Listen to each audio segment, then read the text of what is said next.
Donc aujourd'hui, on parle du deuil. C'est pas forcément le sujet préféré des personnes, ce que je comprends, hein, c'est pas un sujet sympathique, le deuil. Et pour autant, c'est hyper important parce que on fait... Ah, vous m'entendez pas sur Instagram. Mince, alors d'habitude c'est Facebook et là c'est Instagram. Pourquoi vous ne m'entendez pas? Allez savoir. Je vois qu'on me fait coucou, donc j'espère qu'on m'entend.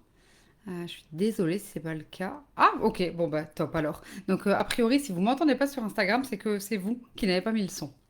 Donc merci Sophie pour ton retour. Du coup, je disais que on vit des deuils au quotidien, d'accord? Alors avec plus ou moins grande intensité, on est d'accord, mais on peut faire le deuil d'un super bon dessert qu'on vient de manger bah, parce qu'il est fini en fait, et donc c'est un deuil à faire. Bien sûr, on peut en reconsommer un autre, c'est pas la question, mais ça veut dire que c'est vraiment des cycles. Et donc le deuil est nécessaire dans le sens où ça permet le renouveau. Alors je sais vraiment que c'est pas évident parce que alors c'est vraiment notre société à nous, parce que dans d'autres cultures, le deuil est complètement ok et vu très très différemment. Mais dans notre société à nous, il y a vraiment ce truc de deuil qui est lié à la mort et qui est vraiment pas évident à faire. Alors que ça fait vraiment partie de la vie. On a je prends toujours l'exemple des arbres et de la nature. La nature a besoin de l'automne et de l'hiver pour pouvoir renaître à la saison suivante, eh bien c'est exactement la même chose chez nous. On a besoin de faire des deuils, on a besoin de faire de la place pour pouvoir accueillir le reste. Alors, des petits deuils comme le deuil de notre dessert, vous allez me dire, on s'en fout. On est d'accord, c'était juste pour vous donner l'exemple qu'il y a des deuils au quotidien. Il y a par contre des deuils qui sont un peu plus compliqués. Des deuils de personnes décédées, par exemple, c'est toujours quelque chose qui n'est pas évident à vivre. Et c'est encore plus compliqué quand ça survient sans crier garde. Donc, entre guillemets, des personnes âgées, on peut s'y attendre, des personnes malades, on peut s'y attendre. Je ne dis pas pour autant que c'est facile, hein. Attention. Mais quand il s'agit d'enfants ou de jeunes personnes, eh bien, c'est encore plus compliqué à échelle différente en fonction de chacun, bien entendu. Là, c'est pas du tout un jugement parce qu'en fait, ce sera ultra individuel. Si vous ne l'avez pas encore compris depuis le début, je fais des lives et même depuis que je fais des vidéos, pour moi, le fait de personnaliser les choses, c'est ultra important. Autant certaines personnes vont très bien vivre certaines choses et d'autres beaucoup moins. Donc voilà, ça c'est hyper personnel.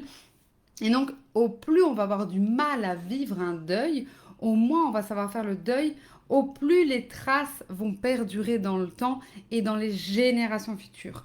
Donc un deuil qui n'a pas été fait par nos ancêtres peut encore nous impacter aujourd'hui.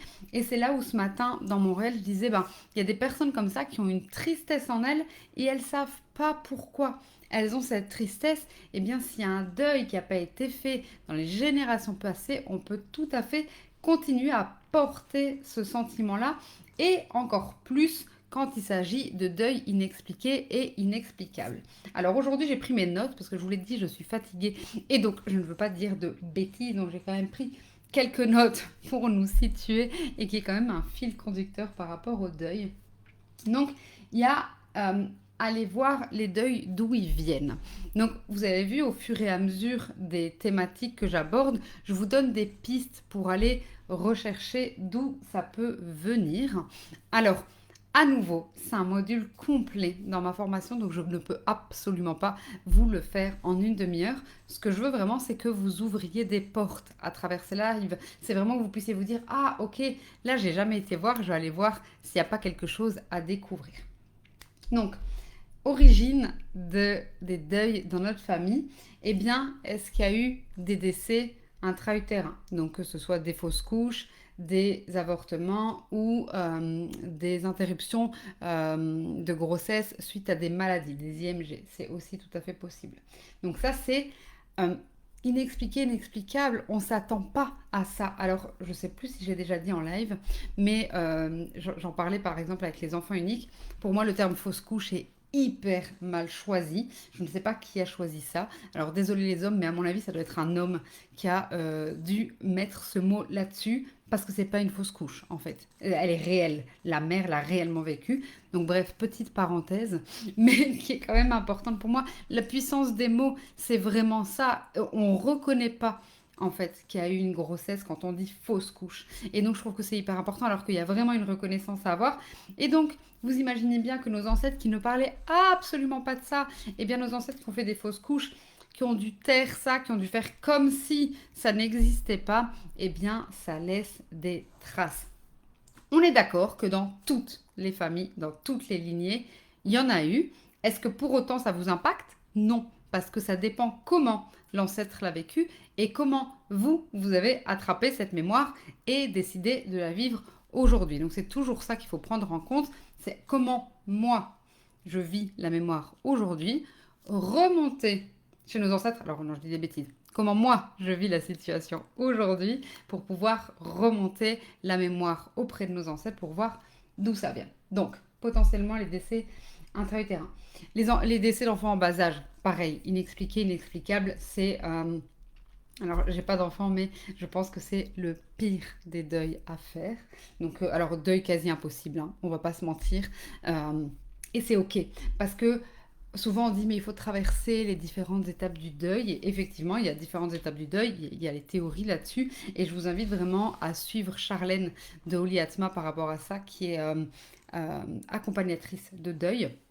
Donc elle est vraiment spécialisée là-dedans. Elle ne fait pas forcément transgénérationnel, mais on bosse ensemble, on collabore ensemble parce qu'elle bosse vraiment, elle, cette partie-là.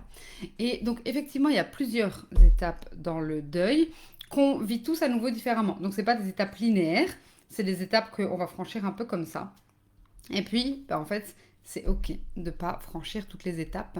Il faut arrêter de penser que... un deuil, c'est évident. Je pense qu'il y a effectivement des phases, mais il y a aussi parfois des retours en arrière. On connaît tous hein, la date de décès de quelqu'un et ce jour-là, ben, ça va aller moins bien et c'est OK en fait.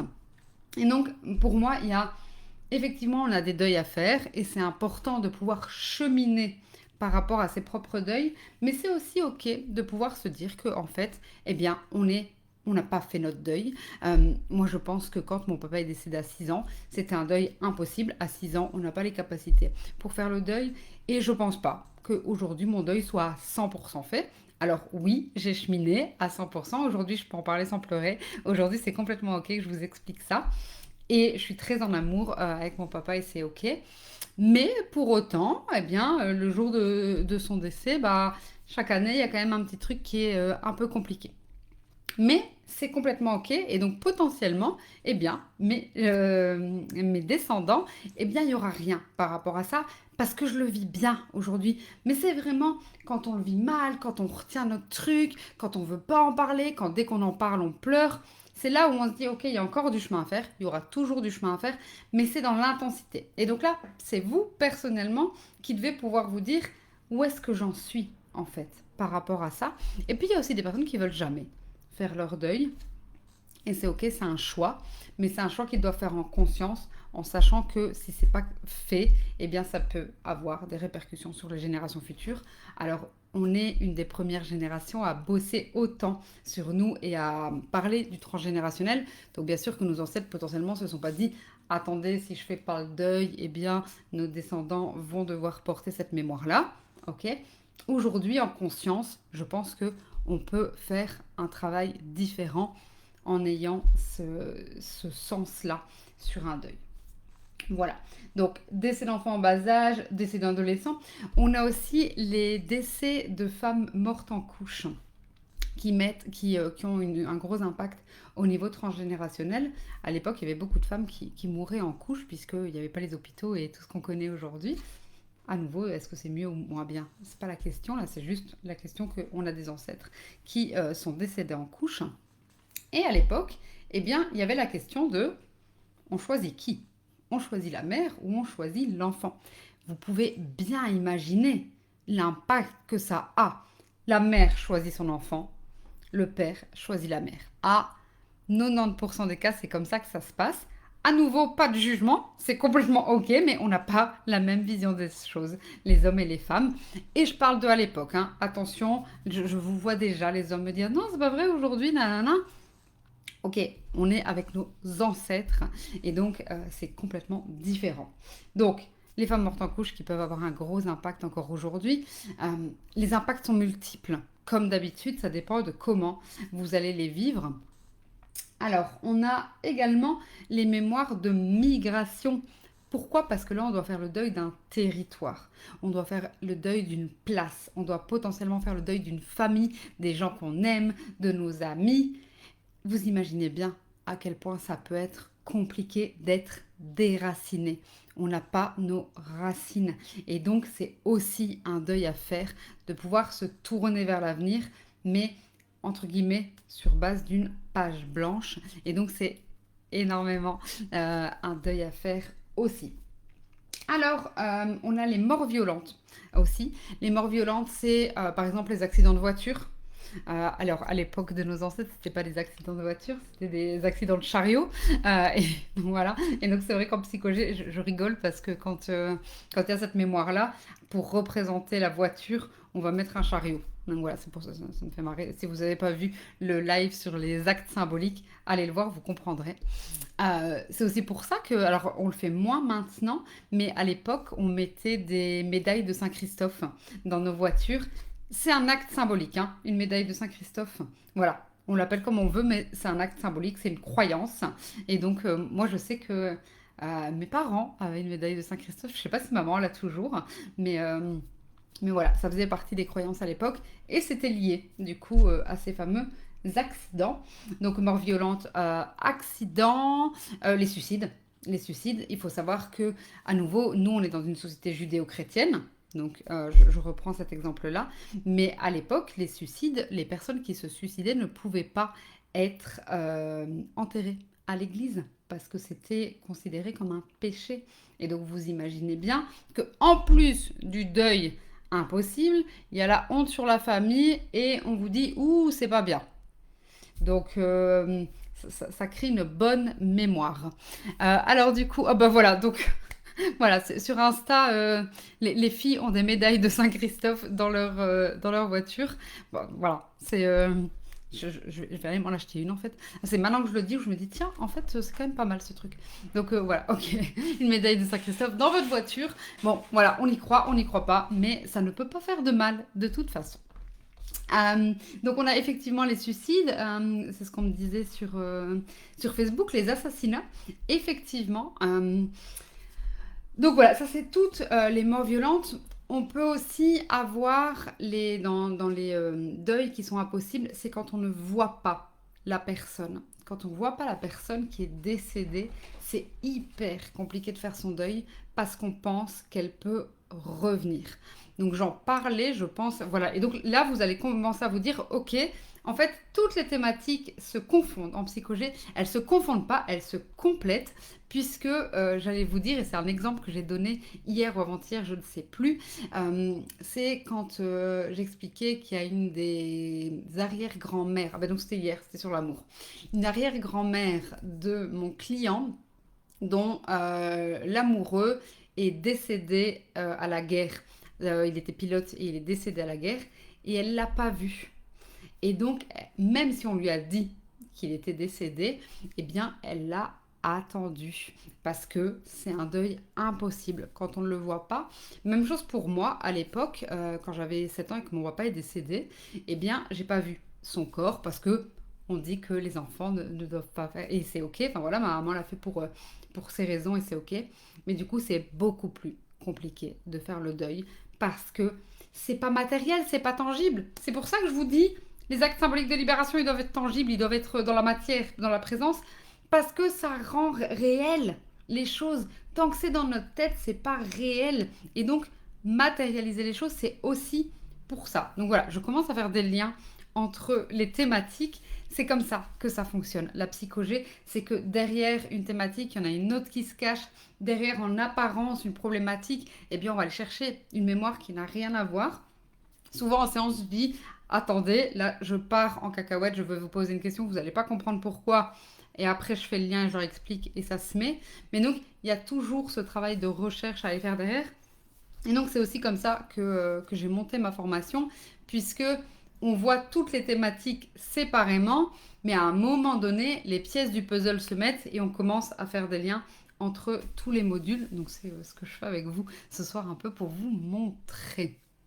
Donc, Voilà, alors je pense qu'il y a d'autres deuils compliqués, mais j'ai fait le tour. En tout cas, les deuils les plus compliqués, c'est les décès inexpliqués, inexplicables. Ok, retenez ça. S'il y a vraiment des deuils à travailler dans la famille, c'est ceux-là, c'est ceux qu'on ne comprend pas. Ok, parce que ben, on est des êtres humains, hein. Notre cerveau veut comprendre, c'est comme ça, c'est complètement humain.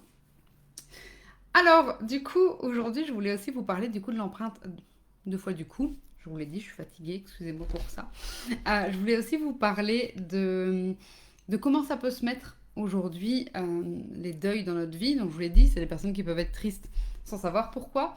Il y a des personnes comme ça qui sont très, très nostalgiques du passé, elles ne savent pas pourquoi. Il y a des personnes, on pense un peu qu'elles viennent d'une autre époque. Je ne sais pas si vous avez déjà rencontré des personnes comme ça, mais il y a des personnes, on dirait, elles viennent d'une autre époque.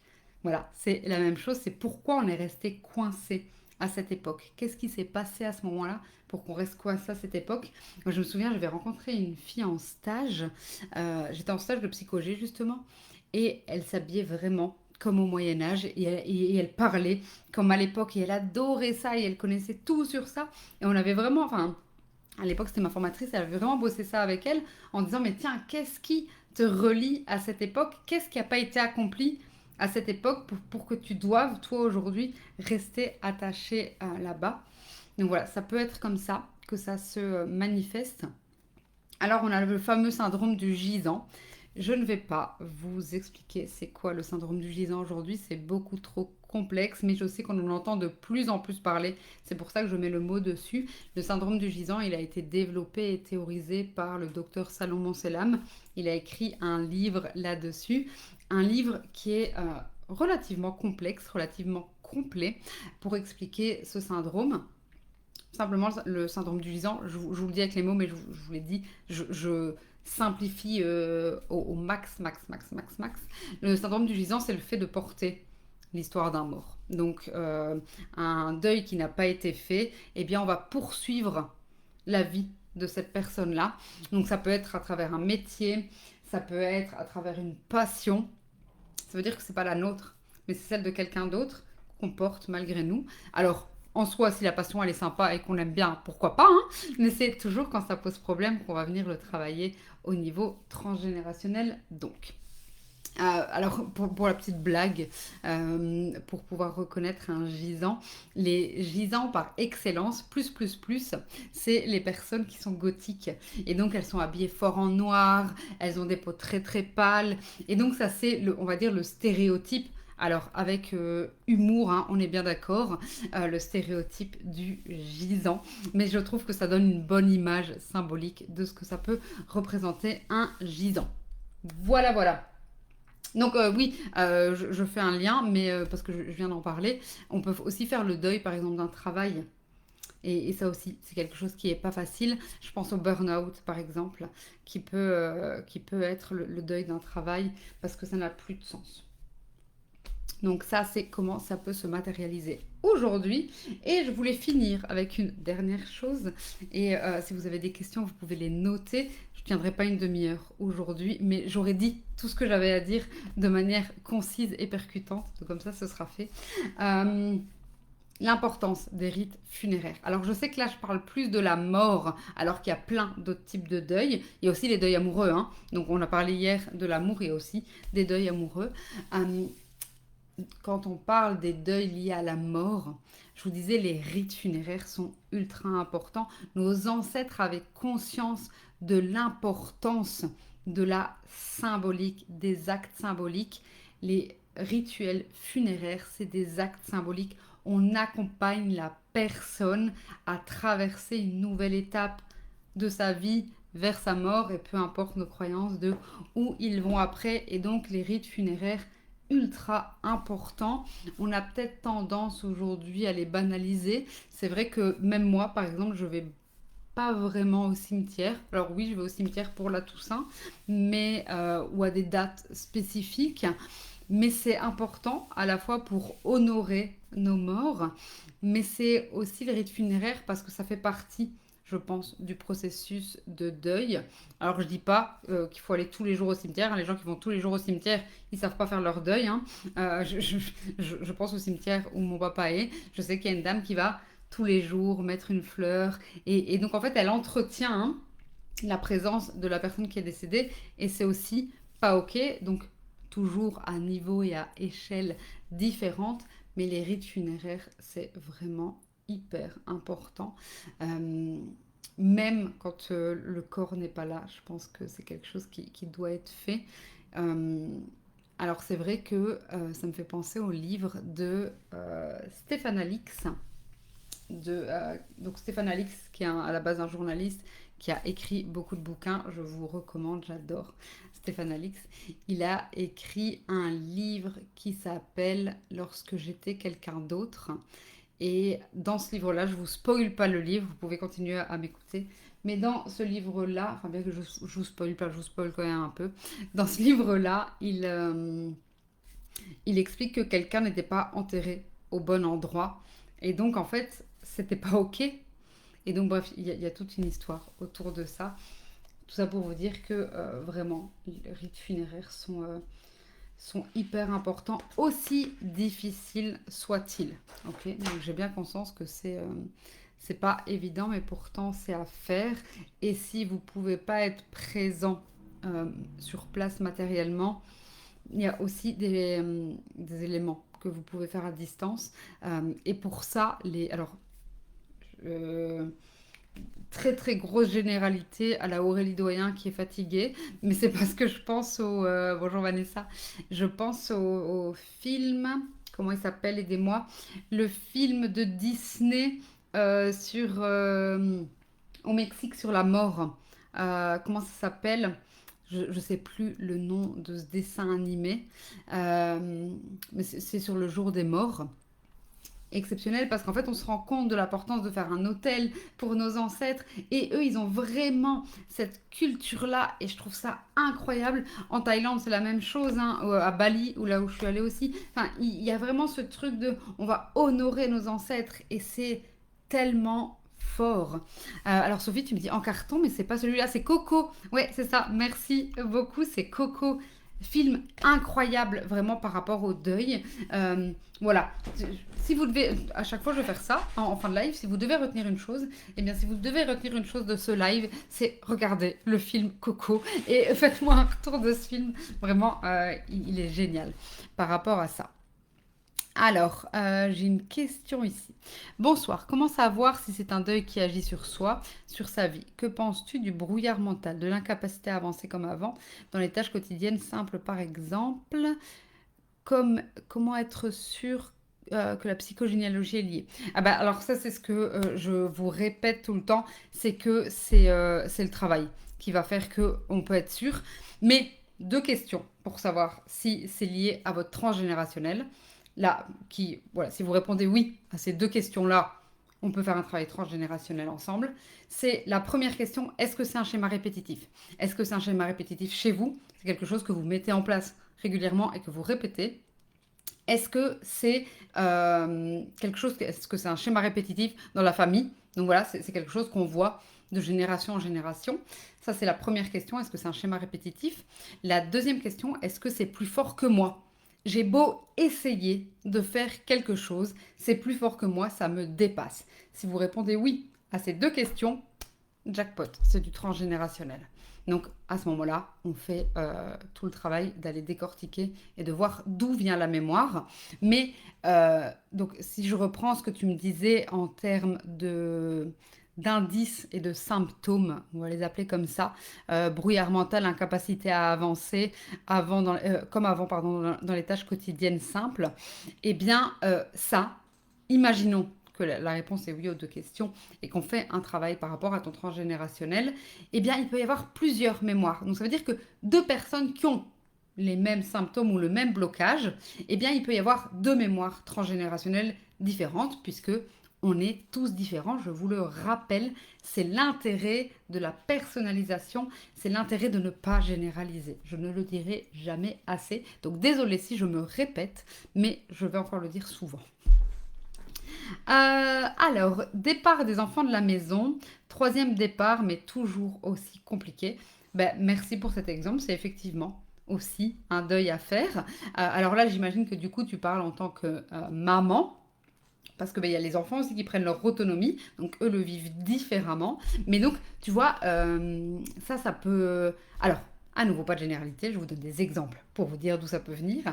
Mais tu vois, ça pourrait être par exemple des fausses couches. Tu vois, un enfant qui quitte prématurément, là, je sais pas si tes enfants sont partis prématurément, c'est pas la question, mais tu vois, ça pourrait être une histoire de fausse couche, par exemple, dont on a du mal à voir partir nos enfants parce qu'il y a cette inquiétude de ce qui va leur arriver par exemple. Mais à nouveau, c'est à fouiller, c'est beaucoup plus complexe que ça. Je ne peux pas vous donner une réponse aussi rapide, mais très très bon exemple de deuil. Merci beaucoup. C'est un exemple que j'avais pas encore, que j'avais pas noté, donc j'en ai déjà parlé, mais merci beaucoup pour cet exemple. Oui, donc, qu'est-ce que je fais, pardon. Merci, c'est également une accumulation de traumatismes, donc schéma répétitif sans doute. Potentiellement. Alors, on parle des blessures et traumatismes lundi dans le live, lundi 20h. Je ne ferai pas de... Je n'avancerai pas lundi. Mais oui, mais tout est lié, en fait. Tout est tellement lié. Et c'est pour ça que je dis, il y a la psychogé, mais il y a aussi tellement d'autres choses, en fait. Et c'est ça qui est cool, c'est que ça doit vous parler, ça doit vous transporter. Voilà, moi quand je vous parle de la psychogé, même si je suis fatiguée, là c'est bon, j'ai fait ma demi-heure, je parle toute seule depuis une demi-heure parce que ça me passionne et que c'est complètement ok. Et donc voilà, mais il y a plein d'autres choses. À nouveau, je disais tantôt à une élève de formation, il y a la psychogé, mais il y a plein d'autres choses. Et donc, dans ma formation, je vous donne aussi des accès à d'autres formations. Alors, je ne donne pas des accès à d'autres formations. Je vous propose d'aller voir d'autres choses parce que c'est ça qui nourrit. Et c'est là où c'est hyper chouette de pouvoir faire des liens. Enfin bref, vous l'aurez compris, j'adore. Alors, mais également un deuil amoureux est très long après une relation. Bref. Alors, la durée de la relation amoureuse n'est pas égale aux sentiments qu'on a après. Hein. Donc, on peut avoir vécu des histoires très très courtes, mais hyper intenses et où le deuil est beaucoup plus compliqué qu'une histoire qui aura duré 10 ans. Hein. Donc, c'est pour ça que c'est là où je vous dis à nouveau, ça dépend de vous, ça dépend de ce que vous ressentez, ça dépend de votre état d'esprit à ce moment-là. Donc, à nouveau, très très bon exemple, parce que c'est pas parce que c'est court que c'est pas intense et que c'est pas difficile. Alors, est-ce qu'un secret de famille peut bloquer le deuil d'un grand-père qui a été assassiné à domicile et on l'a masqué avec un faux accident de voiture? Est-ce qu'un secret de famille... J'ai peur de ne pas comprendre la question. Est-ce qu'un secret de famille peut bloquer le deuil d'un grand... Mais donc, c'est pas un secret, puisque ça se sait, a priori. Tu vois? Là, c'est pas un secret. Ça peut être un non-dit, mais c'est pas un secret si on le sait.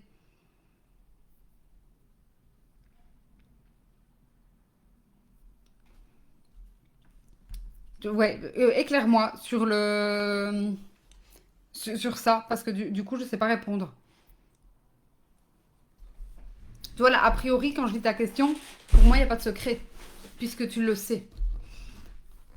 Donc, n'hésitez pas à poser vos questions. Là, j'allais dire, la demi-heure est passée, mais moi j'en ai fini avec ce que je voulais vous dire. Longtemps, c'était un secret, ok, mais aujourd'hui, ça l'est plus, tu vois. Et donc, à partir du moment où c'est plus un secret, c'est plus un secret. Donc, ça peut pas bloquer. Il y a potentiellement autre chose à aller chercher. Donc, voilà. N'hésite pas à me dire, hein, je continuerai à vous lire sans souci. Si vous êtes dans la team replay, vous pouvez aussi me laisser vos commentaires. On se retrouve donc lundi pour les blessures et traumas à 20h. On enchaînera mardi et mercredi dans l'ordre, je pense, mardi l'argent, mercredi le poids ou l'inverse. Mais ça, c'est les trois thématiques de la semaine prochaine, blessures et traumas, l'argent et le poids. Et le deuil des animaux, bien sûr, bien sûr, mais tous les deuils, en fait, enfin, du quotidien. Je sais pas, moi, quelqu'un qui qui perd sa bague de fiançailles. Mais bien sûr que c'est un deuil à faire de perdre la bague de fiançailles, parce que même si on en a une autre, eh bien ce sera jamais la première, donc c'est aussi un deuil à faire. Donc tout, enfin, l'important pour moi, c'est la manière dont vous le vivez, le deuil. Si c'est un deuil pour vous, personne ne peut le remettre en question. Donc il y a des deuils amoureux, il y a des deuils amicaux aussi, hein, des deuils de travail. Donc oui, oui, oui, pour les animaux, bien sûr. Je vous laisse là-dessus. Je vous souhaite une très très belle soirée. Je vous dis à la semaine prochaine. D'ici là, n'hésitez pas à me laisser des commentaires si vous avez des questions. N'hésitez pas à commenter. Chaque matin, avant le live, je sors un réel qui est spécifique pour le live du soir. Si vous posez vos questions sous ce réel, je prépare les réponses pour le live. Et donc, ça me permet de les étoffer tout simplement. Je vous rappelle aussi qu'il reste 10 jours pour l'offre sur les séances individuelles, donc à tarif préférentiel. Donc, si vous voulez, c'est l'instant, c'est le moment, c'est l'instant plutôt. Voilà. Je vous fais des bisous et je vous dis à la semaine prochaine.